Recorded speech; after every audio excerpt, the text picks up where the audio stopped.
There's a hackneyed phrase in travel content that's trotted out almost invariably when a city or a landscape or food is even slightly unusual. Whenever there is a flicker of contrast or contradiction, this lazy cliche is sure to be just a few words away. Shiny and new in amongst faded and historical? There it is. Bigger and brighter than everything around it? Oh look, there it is again. Local ingredient paired with outside influence? Brace yourself, here it comes. Oh my God. But here's the real kicker. The use of this phrase is almost never justified. In all my years of travel, there have been almost no instances where I could reasonably use this expression. But here, standing amongst Catholic churches and glittering casinos, eating Chinese chicken flavored with African spices, and hearing Cantonese and Portuguese in harmony, I feel justified telling you that Macau really does defy description.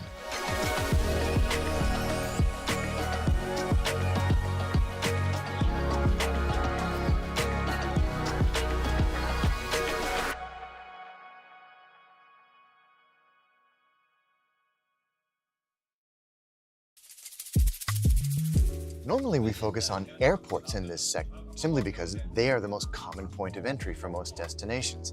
And while Macau does have an airport, and a very good one at that, it's mainly focused on regional connections.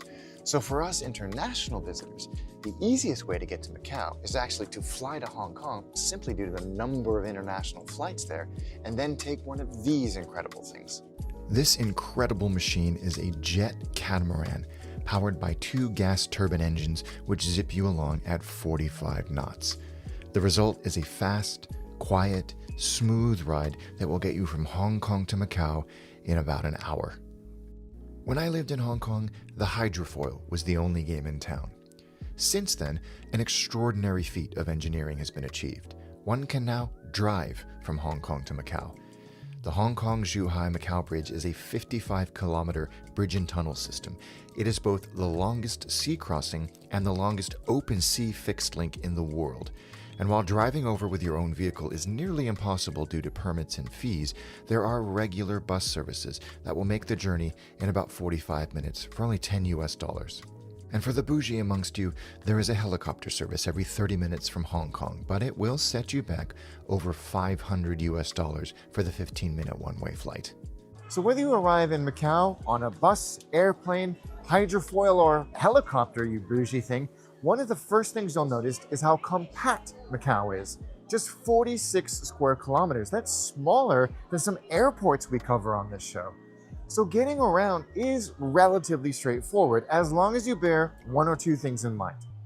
The Macau LRT serves the Taipa and Cotai areas. Good for gambling, less useful for sightseeing as it doesn't reach the historic center or the main ferry terminal. In fact, we didn't come across it once during our stay, so make of that what you will. Macau's buses do cover a lot of the city, but they can be a little bit confusing. Routes snake through the city center, not always going directly to the place that they say on the front of the bus. Signs are rarely in English and drivers mainly speak Cantonese. But that being said, they are a good way of getting around if you have a little bit of time. Be sure you know exactly where you're going and you have the exact change for your journey. Taxis are a cheap and convenient way to get around Macau, and there are taxi ranks all over the city.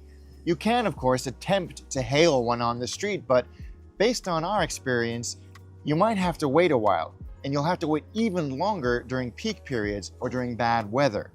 Bear in mind that very few Macau taxis seem to have seatbelts in the back seat, and also, as of December 2025, all ride-sharing apps, Grab, Get, Uber, Lyft, all banned in Macau, so don't think you can depend on those. You know what I'm going to say, don't you? The best way to experience Macau is on your feet. And actually, it's more applicable here than in a lot of the places we visit because it really is a compact city. Once you get, maybe by public transport, to the region that you want to explore, get out and explore. There's lots of tight alleyways and steep hills the public transport can't get you to anyway. So the best way to experience this strange and wonderful city is on foot. And if you are going to experience this city, the towering Altira is a good bet. Close to the action with one hell of a view.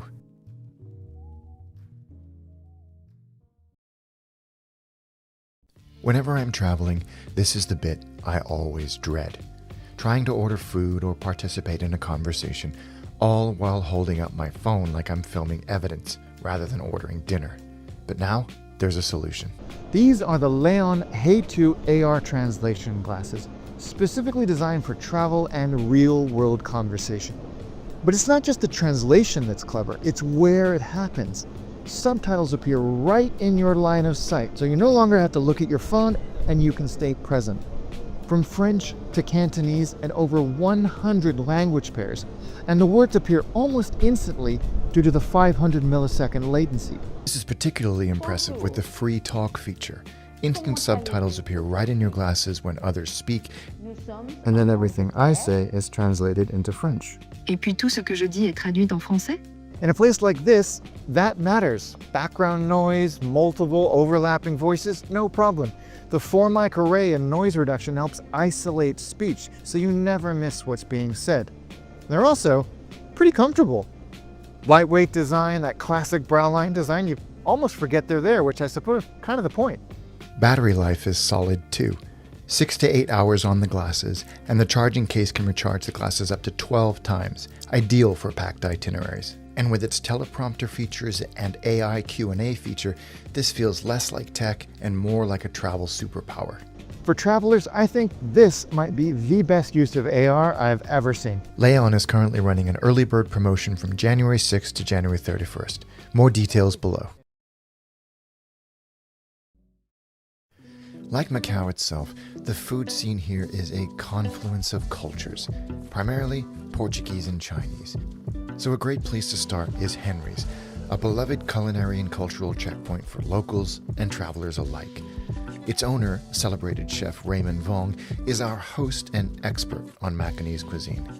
Macau is unique. There's a big influence on Portuguese because of the port. We're the oldest transport port in Asia for Portugal, even older than Hong Kong, 400 years ago. So all the spices from India, Malaysia and stuff, and just go through Macau to transport around the world. So we have a lot of influence from all over the cooking. So spices were coming through Macau from India, Malaysia, and you were going, oh, that looks interesting. I might. So you see a lot of different races in Macau. So the culture will create different cooking style, and then that will mix in between. So Macanese food is constantly changing based on. It's constantly changing based on the population of Macau. Yeah. A signature dish of Raymond's is representative of Macau's entire culinary ethos. Tell me about the African chicken. Well, my knowledge of how it become a famous dish in Macau is 400 years ago. The troop arranged from Portugal. It's not from Portugal. It's from South Africa, Mozambique. So the troop was here and they were cooking the chicken, and the locals see the cooking. Oh, they're cooking the chicken. They're black, of course, African, right? Oh, fei chow. So it's like African chicken. So, you know, in London and other countries, they have peri-peri chicken, right? Which is very similar, like the ingredients and stuff. But we call it African chicken because we know the troop is from Mozambique. So it's fei chow. So that's called African chicken. Wow, so there really is an influence from all, not just Portugal and not all just for China. all for whoever come to Macau back in the old day, I think they have influenced them. I truly believe that to understand a culture, you must eat its food.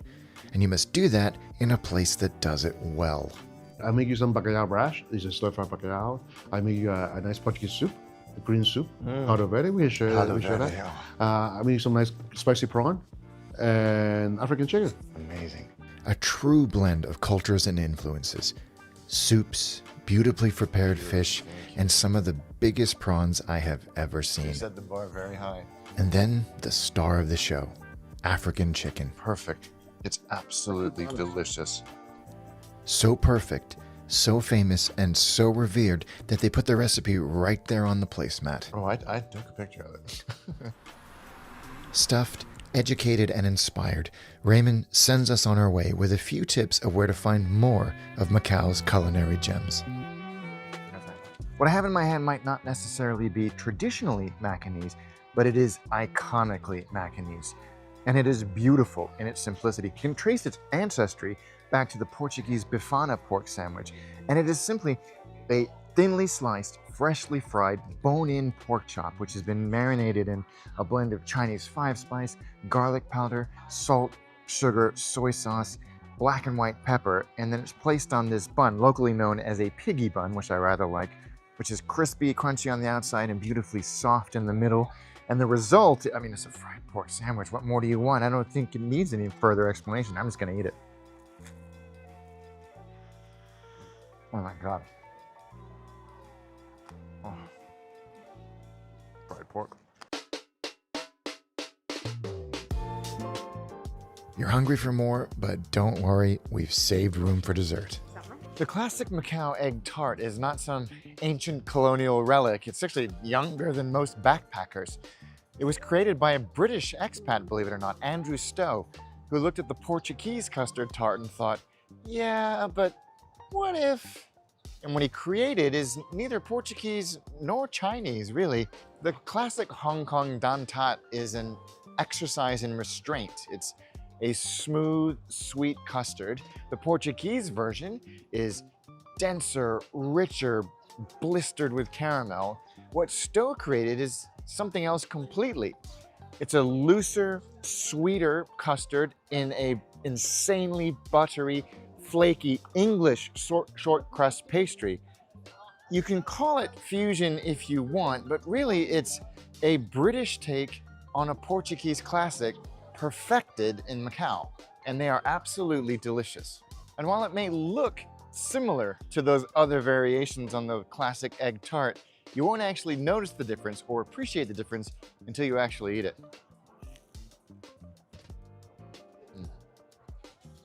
Beautiful.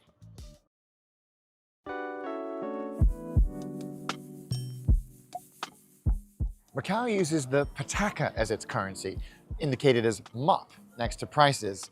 But, and this is crucial, Hong Kong dollars are accepted everywhere.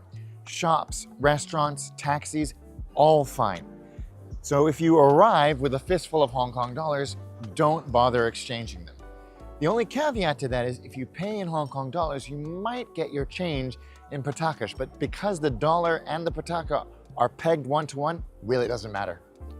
Visa, MasterCard, and American Express cards are widely accepted in major restaurants, hotels, stores, and the ferry terminal. But some smaller merchants may require a minimum purchase amount. Smaller cafes and family-run eateries may prefer cash, so have a little bit on you. But is Macau an expensive place to visit? Well, on that note, let's do the rundown. A cup of jet lag busting coffee will cost you around 25 patakas. A pint of beautiful Macanese beer will cost you around 35 patakas. And for the most reliable indicator of a nation's cost, the good old Big Mac, you're going to pay 25 Macanese patakas, or around $3.10 US.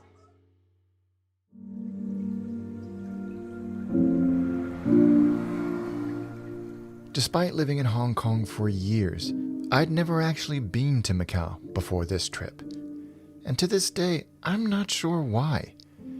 It just always remained a blind spot, close enough to feel familiar, but easy enough to put off. Perhaps I convinced myself I understood it by proximity alone, that there would always be time to go. But there wasn't, at least not then. And now, having been here, I understand that Macau isn't a place you can grasp at a distance. It is an impossibly and enchantingly incongruous place, filled with contradiction and contrast wherever one looks. Words will not do it justice because, quite frankly, they'll sound ridiculous. Casinos and Catholic churches side by side. Portuguese street signs pointing you to the nearest purveyor of African chicken perfected by a Chinese chef. But when you get here, you'll see how well it all comes together. It doesn't just work on a functional level.